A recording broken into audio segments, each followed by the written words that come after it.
اعوذ باللہ من الشیطان الرجیم، بسم اللہ الرحمن الرحیم۔ کیو بی چینل میں آپ کا میزبان قاضی بلال حاضر خدمت ہے۔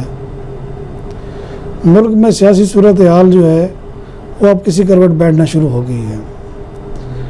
وزیر اعظم عمران خان جو اب سابقہ ہو چکے ہیں، وہ یہ دعوے کر رہے ہیں کہ ان کے خلاف جو امریکی سازش ہے وہ اپوزیشن نے پیسوں کے بل بوتے پر کامیاب کیا اور ان کی حکومت کو ہٹایا ہے، اور انہوں نے یہ بھی الزام آہستہ آہستہ لگانا اب شروع کر دیے ہیں کہ سپریم کورٹ کے جج قاضی فیاض عیسیٰ کے خلاف جو ریفرنس انہوں نے بھیجا وہ ان کی غلطی تھی۔ یعنی کہ اب وہ یہ کہنے پر، حقائق سامنے لانے پر مجبور ہو رہے ہیں، کیونکہ ان کو اب یہ نظر آ رہا ہے کہ ان کی بقا بھی اسی میں ہے کہ وہ ایک امریکی کارڈ وہ کھیل چکے ہیں، اب وہ اس چکر میں ہے کہ مظلومیت کا کارڈ کھیلا جائے۔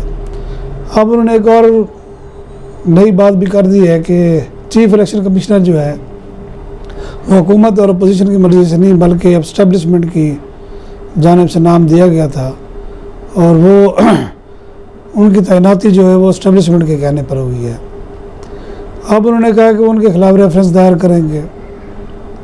اب انہوں نے یعنی کہ وہ جو باتیں کر رہے ہیں اس سے یہ ظاہر ہو رہا ہے کہ وہ کسی صورت بھی موجودہ سیٹ اپ کو قبول کرنے کے لیے تیار نہیں ہے۔ اب دوسری جانب یہ بھی باتیں سامنے آ رہی ہیں کہ مقتدر قوتوں نے یہ کہہ دیا ہے کہ الیکشن کرائے جائیں، اور عمران خان کو یہ بھی دھمکی دی جا رہی ہے کہ آپ اگلے وزیر اعظم ہی بن سکتے ہیں۔ اب یہ ایسی صورتحال ہے جس میں یہ کہا جا سکتا ہے کہ اگر اگلا وزیر اعظم عمران خان نہیں ہونا تو ان کو ہٹایا کیوں گیا؟ یعنی کہ ایک پریشر گروپ بنا کے انہی کی جماعت میں سے سامنے بندے لائے گئے، تحریک عدم اعتماد پیش کی گئی اور ان کی حکومت کو چلتا کیا گیا۔ اب اس کے اثرات معاشرے میں بھی آہستہ آہستہ پڑ رہے ہیں، لوگوں میں لڑائی جھگڑے اس ہر جگہ جہاں بھی جائیں اور کوئی کام نہیں ہے یہی بحثیں ہو رہی ہیں، پڑھے لکھے لوگ بھی گالم گلوچ پر اتر آتے ہیں۔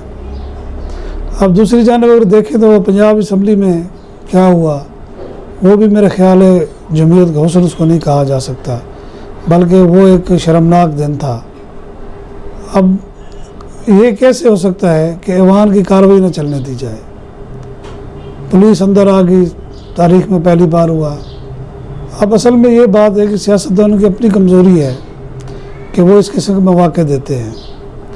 اگر تحریک عدم اعتماد ہو رہی ہے، اگر آپ کے پاس بندے پورے ہیں تو لڑائی جھگڑا کرنے کی کیا ضرورت ہے؟ اور ایسا فساد مچایا کہ پوری دنیا میں جنگ ہنسائی ہوئی۔ اب خبریں یہ بھی ہیں کہ وزیر اعلیٰ جو حمزہ شہباز بن چکے ہیں ان کو حلف نہیں اٹھانے دیا جا رہا۔ اب آئین بھی اس پہ واضح ہے، صدر کے پاس اختیار ہے کہ وہ گورنر کو ہٹا سکتا ہے۔ وزیر اعظم کی طرف سے ایک سمری جا چکی ہے کہ وہ گورنر کو ہٹائیں، کیونکہ انہوں نے جو ہے نا آئین شکنی کی ہے۔ یہ معاملہ عدالت میں بھی گیا ہے، عدالت نے حمزہ شہباز کی جو ہے درخواست واپس کی ہے کچھ اعتراضات لگا کر۔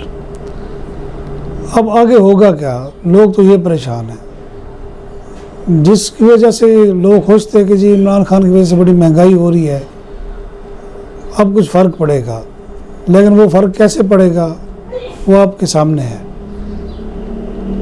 پہلے دن ڈالر گرا، بڑے لوگ خوش تھے، اپوزیشن والے بھی جو آج کل برسر اقتدار ہیں انہوں نے بھی کہا کہ دیکھیں جی ڈالر کس طرح 9 روپے نیچے آ گیا۔ اب روزانہ وہ آہستہ آہستہ سلو اینڈ اسٹڈی والی بات ہے کہ ڈالر اوپر جا رہا ہے اور مہنگائی ہے کہ وہ ختم ہونے کا نام نہیں لے رہی۔ وفاق میں آ جائیں تو آج 36 رکنی کابینہ نے حلف اٹھا لیا، 3 ان میں مشیر بھی ہیں، وزیر مملکت بھی ہیں۔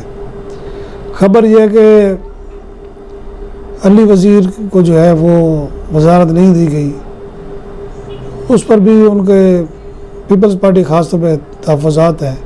بلاول بھٹو نے جو ہے وہ وزیر خارجہ بننا تھا، وہ تقریب میں موجود ضرور تھے لیکن انہوں نے حلف نہیں اٹھایا، اور ان کے بھی کوئی تحفظات ہیں کہ وہ اتنی بڑی سیٹ کیوں انہوں نے ٹھکرائی۔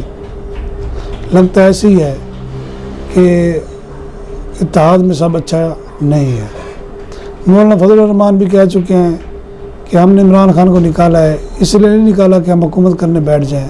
یعنی کہ ان کا جو طنز تھا وہ شہباز شریف پر تھا کہ آپ لوگ جناب دوسرے مسائل سے ہٹ کر صرف حکومت کرنے چل پڑے ہیں، بلکہ وہ کہتے ہیں کہ ہم نے تو اس لیے کیا تھا، عمران خان کو ہٹایا تھا کہ عام انتخابات ہوں، اور اب فوری طور پر عام انتخابات کرائے جائیں۔ اب دو چیزیں سامنے آئی ہیں، نون لیگ کی بالکل کوئی تیاری نہیں ہے، نہ ہی پیپلز پارٹی کی تیاری ہے۔ عمران خان اس وقت وہ بالکل مظلوم بن چکے ہیں اور ان کو تھپکے بھی مل رہی ہیں، اور شاید اس لیے وہ یہ کہہ رہے ہیں کہ الیکشن کروائیں۔ اب الیکشن نہیں ہوتے تو یہ بھی ایک بڑا مسئلہ ہے، پھر اس طرح یہ ہے کہ ان کے مظاہرے ہوتے رہیں گے اور یہ مظاہرے بڑھتے بڑھتے تشدد کی صورت اختیار کر جائیں گے، اور تشدد میرا خیال ہے کسی کے حق میں نہیں ہے۔ اب مقتدر ادارے کہہ رہے ہیں کہ ہم نیوٹرل ہیں، اگر وہ نیوٹرل ہیں تو پھر موجودہ حکومت کو چاہیے، کیونکہ انہیں پتہ ہے کہ ان کے بس کی بات نہیں ہے کہ وہ حکومت چلا سکیں، فوری طور پر انتخابات کرائیں، جس کے پاس مینڈیٹ آتا ہے اس کو اقتدار دے دینا چاہیے۔ اصول بھی یہی ہے، قانون بھی یہی ہے، ضابطہ بھی یہی ہے، لیکن ہمارے یہاں یہی ہے کہ وہ لوگ جو ہے نا تخت پر نہیں چھوڑتے، تختے پر چڑھ جاتے ہیں۔ اب شہباز شریف کی جو انداز ہے، جس طرح وہ گفتگو اپنا حکومت کر رہے ہیں، مجھے نہیں لگتا کہ وہ 2023 سے پہلے انتخابات کرائیں گے۔ اب مفتاح اسماعیل کو وزیر خزانہ بنا دیا گیا ہے، وہ امریکہ روانہ ہو رہے ہیں IMF سے، کن شرائط پر؟ باتیں باہر بیٹھ کر کرنا بڑی آسان ہوتا ہے، اب دیکھتے ہیں وہ کیا تحفے لے کے آتے ہیں اور عوام کو کیا ریلیف دیتے ہیں۔ اس وقت اگر دیکھا جائے تو صرف اور صرف فوری انتخابات ہی کرائے جائیں، تاکہ یہ جو روز کا شور ہے، روز کا جو ایک ڈرامہ لگا ہوتا ہے، وہ ختم ہو جائے گا۔ اجازت چاہوں گا، اللہ حافظ۔